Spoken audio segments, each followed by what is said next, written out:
আসসালামু আলাইকুম সবাইকে, নতুন একটি ব্লগে সবাইকে স্বাগতম। তো আজকে ভিন্ন একটি ব্লগ অটো থেকে শুরু করলাম। আমি আর মা দুজনে যাইতেছি মির্জাপুর বাজার করার জন্য।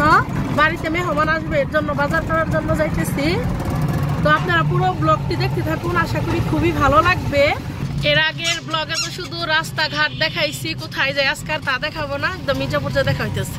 এরপরে চলে আসলাম মির্জাপুর। আগে আগে যাইতেছে আর আমি পিছনে পিছনে যাইতেছি। মা আর আমি বলতাছি আগে তাইলে কোন বাজারটা করা যায়। পরে মারে আমি বললাম যে চলো আগে মুরগি কিনি, মুরগিটা ড্রেসিং করতে দিয়ে তারপরে আমরা অন্য সমস্ত বাজার, কারণ আজকে একটু বেশি মুরগির মাংস কিনতে হবে। বাড়িতে প্লেট ছিল, কিন্তু এরপরেও মা বলতাছে চল নতুন মেহমান আসবে, নতুন কিছু প্লেট কিনে নি। পরে মাকে নিয়ে চলে গেলাম একটি প্লেটের দোকানে। দোকানে সবকিছু পাওয়া যায়, কিন্তু আমরা মেয়ে মানুষ একটা জিনিস কিনতে গেলে আরো অনেক কিছুই পছন্দ হয়। পরে বললাম যে তাহলে চলো যাই ভালো একটা জগ। জগের সেকশনটা আলাদা ছিল। পরে আমি আর মা সুন্দর দেখে একটি জগ, মোটামুটি এই দোকানে সবকিছুই পাওয়া যায়। এত সুন্দর লাগছিল আমার কাছে সবকিছু, মন চাইলো যে একদম সবকিছু কিনে নিয়ে আসি। কেনার পর আমরা চলে গেলাম মুদি দোকানে। এখান থেকে আমরা আরো কিছু জিনিস, মশলা, পোলাওয়ের চাল সব আমরা এক দোকান থেকে নিয়ে নিলাম। মুদি দোকানের কাজটা সেরে আমি আর মা চলে গেলাম সবজির দোকানে। সন্ধ্যার পরেই কিন্তু আমরা সবজির দোকানে গেলাম। মির্জাপুরে অনেক রাত পর্যন্ত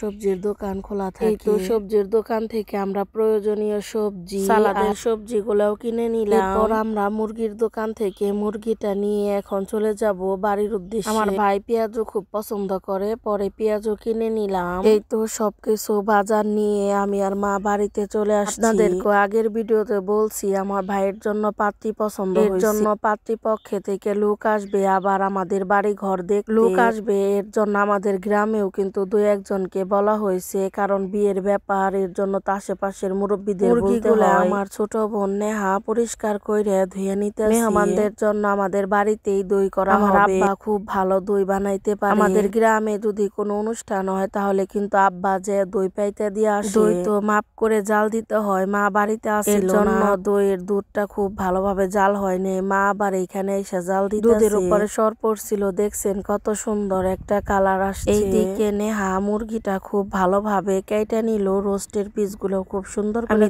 দেখিয়ে দিছি। পরে নেহা কেটে নিল। শীতের দিন তো খুব ছোট, এর জন্য আমরা রাতে সব মশলা রেডি করে রাখতাছি। বাড়ির সবাই মিলে রাতে অনেকটা কাজ এগিয়ে রাখতাছি। অনুষ্ঠান হলে সবাই মিলে একসাথে কাজ করতে কিন্তু খুবই ভালো লাগে। এইদিকে দুধটাও খুব ভালো করে জাল করে নিছে মা। এখন আব্বা দই পাতাছে। আমার আব্বার হাতের দই কিন্তু খুবই মজা। এইদিকে সাদ বাবুর কি নিয়ে যেন খুব রাগ করছে, দেখেন কি অভিমানটাই করছে আমার ছেলে। দই পাতার জন্য আব্বা এই তো কুসুম কুসুম দুধের সাথে দেখেন দইয়ের বিছুনটা মিশিয়ে নিতেছে। নেহাও ভিডিও করে নিতেছে ওর পেজের জন্য। নেহার একটা ফেসবুক পেজ আছে, নেহা লাইফস্টাইল, আপনারা চাইলে ফলো করে দিতে পারেন। বিছুনগুলা দইয়ের পাতিলে দিয়ে দিতেছে আব্বা। অনেকে আবার কমেন্ট করতে পারেন কি সবের উপরে দইয়ের পাতিলগুলা রাখছে। দই পাতার জন্য এই খড়গুলা নিচে দিলে খুব ভালো হয়, পড়ে যাওয়ার কোনো চান্স থাকে না। আব্বা কাঁথা দিয়ে খুব ভালোভাবে ঢেকে দিতে। আর সত্যি দইটা না খুব মজা হয়েছিল খাইতে, ভালোভাবে জমছিল দইটা। শীতের দিন তো অনেক ছোট, এর জন্য আমরা সকাল সকালই সবকিছু রান্না বান্না করার জন্য রেডি করে চুলায় ডিমগুলো দিয়ে দিলাম সিদ্ধ করার জন্য। আর আমাদের এইদিকে খুব ভোরবেলা গরুর মাংসের জন্য যাইতে হয়। তো আব্বা গরুর মাংস আনছে আর নেহা এখানে কাইটা দিতেছে। মাংসগুলো খুব সুন্দর করে নেহা কাটতে পারে আর কাটতেও খুব ভালোবাসে, এর জন্য বেশিরভাগ মাংস ওই বানায়। এই তো এখন আমি রোস্টের মাংসটা ভেজে নেব। রোস্টের মাংসটা লবণ দিয়ে খুব ভালোভাবে মেখে নিছি। তারপর রোস্টের মাংসগুলো আমি খুব ভালোভাবে ভেজে নিব। আসলে আমার ভাই আমার উপরে খুব ভরসা করে, এর জন্য আমি সবকিছু খুব ভালোভাবে করে নিতেছি। আর নিজে সব রান্না করতেছি, আবার ক্যামেরাও করতেছি, এর জন্য আসলে ক্যামেরাটা খুব একটা করা ভালো হয় না। আমাদের বাড়িতে সবকিছু এলোমেলো হয়ে রয়েছে, এটা আপনারা একটু ইগনোর করবেন, কারণ আগের ব্লগে তো দেখছেন আমাদের বাড়িতে ঘর ভাঙা হয়েছে, নতুন করে আবার ঘর দিতেছে। আর ভাইকে দেখতে আসবে, এর জন্য কিন্তু আমার খুবই আনন্দ হইতেছে। আসলে আমার কাছে মনে হয় পৃথিবীর সকল বোনেরা মনে হয় ভাইদেরই খুব ভালো চায় আর খুব ভালো। আর আমার দিকেও কিন্তু ব্যতিক্রম কোনো কিছু না, আমিও কিন্তু আমার ভাইরে খুব ভালোবাসি আর মন থেকে চাই ও সব সময় খুব ভালো থাকুক। এই তো রোস্ট ভাজার পরে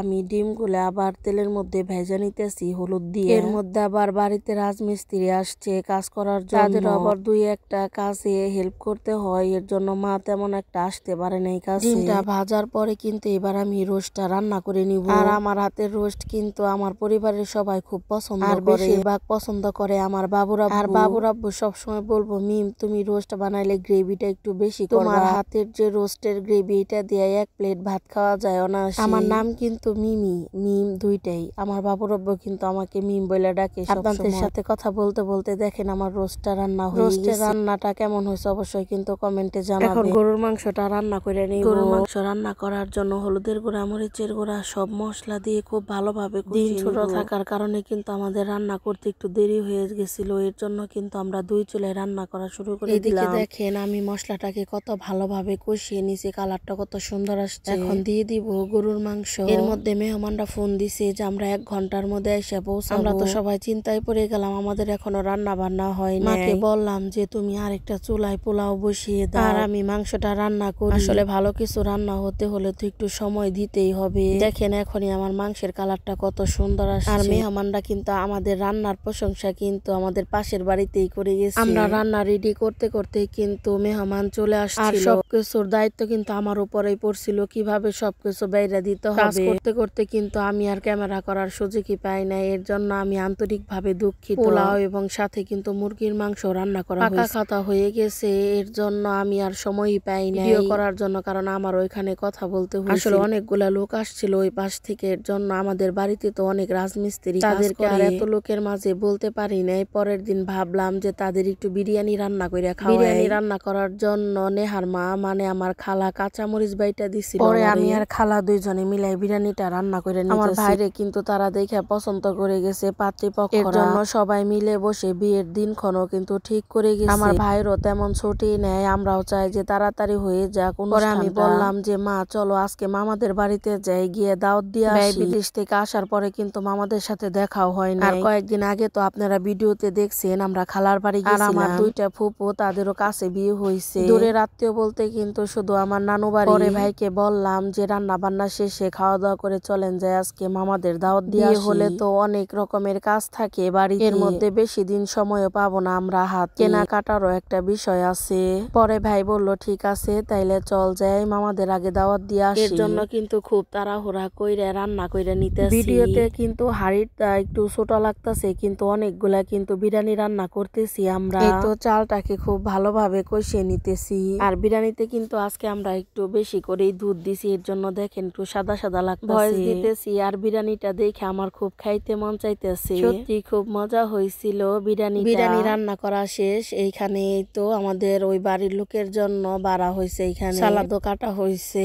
খুব তাড়াহুড়া করে কিন্তু সবকিছু করা হয়েছে। আব্বা খাইতে বসছে, আমি ভাইরে ডাকতাছি তাড়াতাড়ি খেয়ে। এর মধ্যে আমি আবার মারে বললাম যে তোমার বাপের বাড়ি তুমি চলো যাই। দুষ্টামি করলো যে তোর নানিগো বাড়িতে 2 মাস রেখে আসিস তোর মাইরে। এই তো দুপুরে খাওয়ার পরে আমরা আবার রওনা দিয়ে দিলাম মামার বাড়ির উদ্দেশ্যে। বাবুর একটু ঠান্ডা লাগছে, তারপরেও তার যাইতে হবে, তার নানু যাইতেছে, নানুর সাথে সে যাবে। আসলে ছোট পোলাপান কিন্তু তার নানা নানুর সাথে একটু বেশি বায়না করে, যেটা নাকি তার বাবা মার সাথেও করে না। আমরা 2 ভাই বোন, আর আমার তো ছেলেটা অনেকদিন পরে হয়েছে, আর আমার ভাই তো কেবল বিয়ে করতেছে। আর আমার আব্বা মার তো একমাত্র নাতি সাদ। এরপর আমরা চলে গেলাম মিষ্টি কেনার জন্য। আর এই দোকানের মিষ্টিগুলো সত্যি খুব মজা। দেখেন শুধু আমার টাঙ্গাইলে কত প্রকারের মিষ্টি পাওয়া যায়। এই দোকানটাতে দেখলাম ঘি, দানাদার দইও বিক্রি করে। তো একদম কিন্ডার জয়ের জন্য পাগল, তার মামা কিন্তু আমাদের সাথে মিষ্টি কিনতে যায় নাই, সার্দি নিয়ে ব্যস্ত আছে। বাচ্চারা কিন্ডার জয়ের জন্য তো একদমই পাগল, কিন্তু কিন্ডার জয়ের ভিতরে আসলে কিছুই থাকে না,